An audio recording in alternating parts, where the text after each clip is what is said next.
नमस्कार, स्वागत बा आप सभी दर्शक लोगन के। त खबर बा भोजपुरी हिट मशीन खेसारी लाल यादव जी के बारे में, जिनकर ए साल के एगो और नया देवी गीत आ रहल बा आप सबके बीच में बिहान सुबेरे जोना के जानकारी आ चुकल बा पोस्टर के साथे।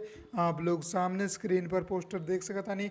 गाना के नाम बा पगली नवरात्र भर बिजी हैं। जी हाँ, पगली नवरात्र भर बिजी हैं। जो ना गाना के आप लोग JP star picture Bhojpuri YouTube channel पर देख सकतानी। और ई गाना बिहान सुबेरे 6 बजे रिलीज हो जाई। जो ना कि खेसारी लाल यादव जी के साथ प्रिया सिंह गायिका गौले बाड़ी।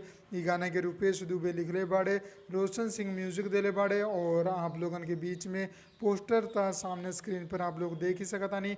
बाकी फुल गाना सुने के बाद तो बिहान सुबह 6 बजे आप लोग JP star picture Bhojpuri YouTube channel पर जाके सुन सकतानी। बाकी आप लोगन के अगर ये खबर पसंद आए बा तो लाइक करी, ज़्यादा से ज़्यादा शेयर करके चैनल के सब्सक्राइब कर दी। हम मिलम आप लोगन के अगला वीडियो में। तब तक खातिर जय हिंद, जय भोजपुरी, प्रणाम।